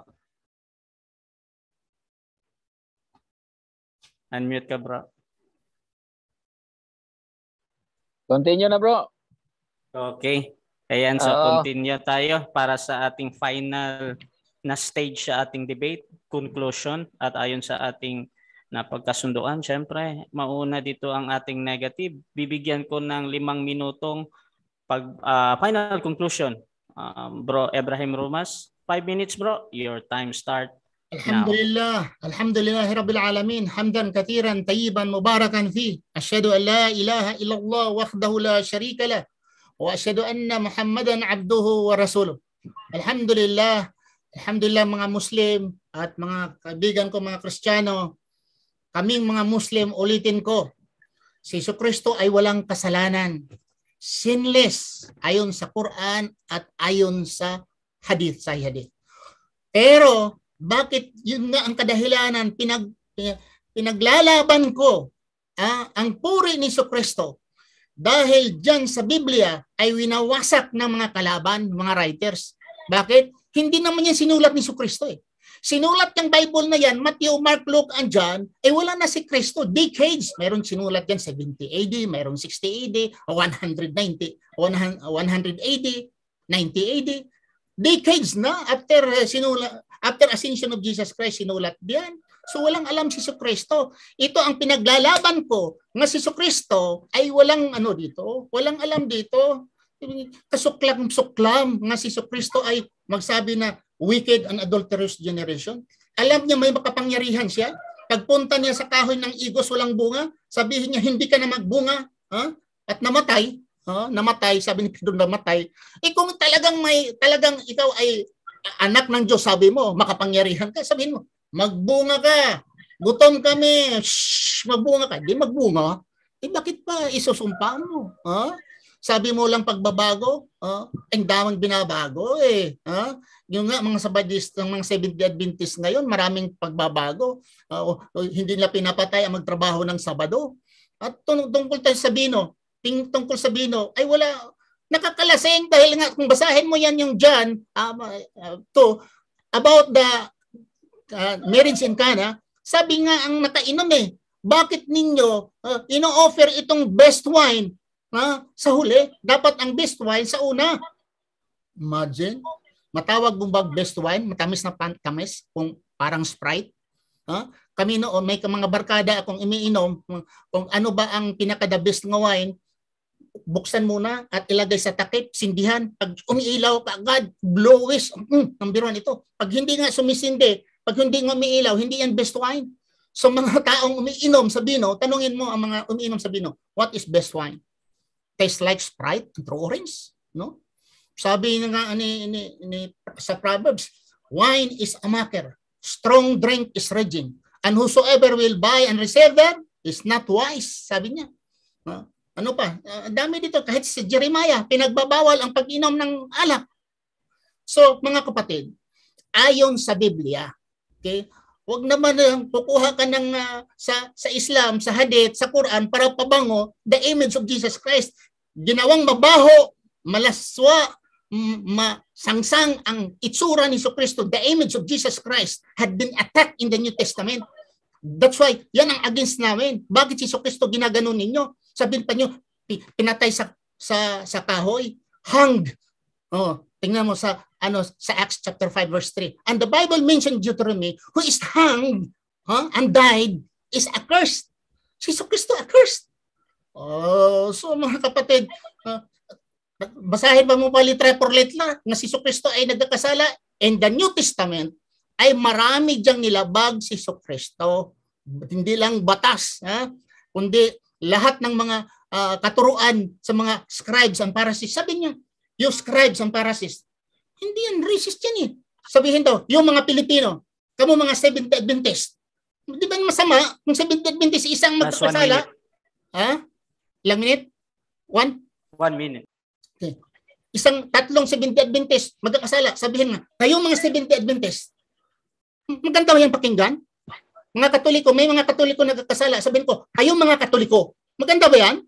Lahat ng mga Pharisees and scribes, mga buang sila, mga nagkakasala. Sabihin mo, you evil and adulterous, you Pharisees, you evil, your father is an evil and a devil. Oh, Pharisees. Masyado namang generalization. So mga kapatid, maraming salamat sa inyong panonood. Ito po ang inyong kaibigan, si Ibrahim Romas. I will say, Subhanakallah, Allahumma bihamdika, asyhadu an la ilaha ant, astaghfiruka wa atubu ilaik. Assalamualaikum warahmatullahi wabarakatuh. Okay, so dyan natatapos ang final conclusion ni Brother Ibrahim Romas bilang negatibo sa topic na ito.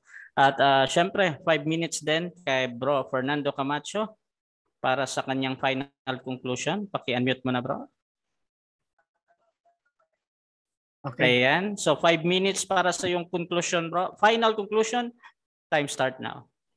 Okay, sa akin pong panghuling pananalita, tama ho, ang paksa ay ayon sa Biblia. Doon po sa aming pre-debate conference, yan po yung naka-record. At sabi niya, walang problema po sa kanya kung gagamit tayo ng Quran. Naka-record po yun. Walang problema kung gagamit tayo ng Quran. Okay lang sa kanya. Ngayon kung gumagamit tayo, yung sinasabi ng nung nakaraan, walang problema. Parang problema na siya ngayon. Bakit? Kasi sa Biblia at sa Quran, ay talagang hindi nagkasala si Jesus. Ginagawa lang pong makasalanan si Jesus kahit na hindi naman gumagamit po ng Biblia para mali-maliin, palabasin, siya po yung nagkasala. Halimbawa, mga kaibigan, yung binabalik-balik po niya, yung sa death penalty. Ganito ho sabi ng Biblia, mga kapatid. Yan. Sa awit 147 verse 19 to 20, kanyang ipinabatid ang kanyang salita sa Jacob at kanyang mga palatuntunan at mga kahatulan sa Israel. Siya ay hindi gumawa ng gayon sa alinmang bansa at tungkol sa kanyang kahatulan. Hindi niya nalaman, purihin ang Panginoon. Yung pong kahatulan na yun sa pagpatay, para lang yun sa Israel, hindi na ito sumakop sa ibang bansa. Pagdating ng New Testament, sakop na po sila ng ibang bansa. Yan. So, siguro kailangan magbalik-aral lang po tungkol dito. Ngayon, doon sa sinasabi, itinuwid raw po ng ating Panginoon. Hindi po itinuwid ng ating Panginoon ang batas. Ang itinuwid po yung kaisipan noong mga taong naroroon. Sapagkat sinasabi na sa atin ng Biblia, Isaiah 42, talatang 21, ganito sabi. The Lord is well pleased for his righteousness sake, he will magnify the law and make it honorable. So naparito ang ating Panginoon para ituro yung wasto, kung paano tratuhin ng tama, yung mga bagay-bagay na nasa Old Testament. Kaya nga tinatanong natin may nagsabi ba ng mga apostol na nagkasala si Kristo? Wala ho . Kahit hindi apostol, meron bang nagsabi na nagkasala siya? Wala rin ho . Lalo ng ating Panginoon, hindi siya nagkasala. Kaya nga sabi ng ating Panginoon, sabi ng ating Panginoon, kaya dito mga kaibigan, bago kahit na ako'y gumagamit ng Quran, ito po ay tumatayong testigo, na ayon sa amin na pagkasundo na ay okay lang at no problem. Kaya lang, dahil sa mga saysay na sinasabi ng tumitistigo sa aking Islamic literature, nagkakaroon na ngayon ng problem. Ngayon, tignan po ninyo mga kapatid, tungkol dito sa ating Panginoon. Sabi ng ating Panginoon, 8:46. Yan. Sino sa inyo ang makasusumbat sa akin tungkol sa kasalanan? Pagpapatuo ni Kristo, ano ibig sabihin ng tanong na yon? Sino sa inyo makakasumbat sa akin tungkol sa kasalanan? Ay, ibig sabihin nun, hindi siya nagkasala. Pababawin natin, saling magandang balita Biblia. Sino sa inyo ang makapagsasabing nagkasala ako? Marahil mga kapatid, kung ang kapatid na Romas nandoon sa panahon yan, siya siguro magtataas ng kamay. Kaya lang, wala ho eh. Wala Last 1 minute. Kasalanan. Kaya sabi ng ating Panginoon 7:2 ng Mateo, sapagkat sa hatol na inyong ihahatol, ay hahatulan kayo. At sa panukat na inyo susukatin kayo. Mantakang sabihin ho natin makasalanan si Kristo. Aba, delikado ho yan mga kapatid. John 14:6, sinabi sa kanya na Jesus, ako ang daan, ang katotohanan, at ang buhay. Sino man hindi makararating sa Ama, kundi sa pamamagitan ko. Ito yung hindi nila naunawaan. Lahat po ng tauhan ng Biblia sa Luma at Bagong Tipan, si Kristo ang naging kaparaanan para sila makarating ng langit. Sa pagkakataon lang ito mga kapatid. Kaya may mga pinagtatambling-tambling na mga talata. Pinagpauna na ng mga apostol yan. Unang Timoteo 1:7. Ibig nilang maging guro ng kautusan, gayong hindi nila nauunawaan ang kanilang sinasabi ng mga bagay na itinuturo nila ng buong tiwala. Binabaluktot po kasi ang kasulatan mga kapatid. Tignan ho ninyo. Gayon din naman sa lahat ng mga sulat. 2 Peter 3:16. Sayang. Maraming salamat po. Okay, so dyan natatapos ang debate natin between Bro Fernando Camacho ng SDA versus Ibrahim Romas ng Islam sa topic na patutunayan ko na si Jesus ay hindi nagkasala sa Biblia. Ayan. At syempre, bigyan ko muna sila ng tig 1 minute siguro na pasasalamat. At mauna na dito si Fernando Camacho para sa ating mga nanonood at makakapanood pa nito. So bro, pasalamat ka bro. This is not rebuttal ha, so please. Yes, at narito tayo mga kapatid, patuloy na nagpupuri sa ating Panginoong Diyos na ang hangad natin ay siya ang ating malulahati, siya ang ating pong maluguran. Ang pag-uusap pong ito ay isa lamang pong intellectual o educational debate. Wala pong personalan dito. Okay? At siyempre, bukod sa ating Panginoon, pinasasalamatan ko rin ang Debaters Convention sa pagbibigay ng daan sa schedule na ito. Ganon din kay kapatid na Rasya na siyang tumatayo nating moderator. At siyempre, dito po sa atin pong kabilang side sa Global Online Dawa, maraming salamat po. At kay kapatid na Gerald Matulak na siyang naging ikalawang patnubay natin para sa isang maayos na kaayusan. At siyempre, yung aking hinihangaang ustad, ayan, ang kapatid na Ustad Ibrahim, na very professional kausap, na walang mga adhom-adhom, talagang usapang maginoo, ayan, maraming salamat po sa inyo pong presensya, Ustad Ibrahim, hanggang sa uulitin po, ayan. At diyan po sa comment section, mga kaibigan, mga kapatid, ay wala pong personalan dito. At kung may nasabi akong nakasakit ng inyong damdamin, ipagpaumanhin po ninyo. Ang ating lamang layunin pareho ay makapaglahad ng katotohanan ng ating nalalaman. Kaya maraming salamat po, negative or positive, ay pinagpapasalamat ko po yan. Ang inyong pong malit na lingkod kay Kristo, tumatayo sa panig ng katotohanan, Brother Fernando B. Camacho Jr. Hasta la vista. Okay, at syempre, pasasalamat din kay Bro Ibrahim. Magpasalamat ka bro sa mga manonood.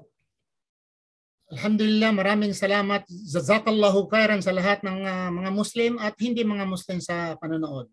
At saludo din ako sa aking katunggali na si Brother Fernando Camacho Jr. sa kanyang magalang at professional na makipagdebate na alhamdulillah, doon lang kami po sa subject. Alhamdulillah. Wala pong mga personalan, wala pong beyond the topic na pamanginsulto sa kapwa. Wala po. I salute him. as a professional debater, ito po ang aking gusto, hinahangaan nga debatidor sa lahat po ng aking kadebate. Ito po ang hinahangaan kong kadebate na magalang po, nandoon lang po siya sa topic. Alhamdulillah. So sa lahat ng nanonood, Kristiyano man o Muslim, kayo na po ang magsabi. Kayo na po ang mag-judge.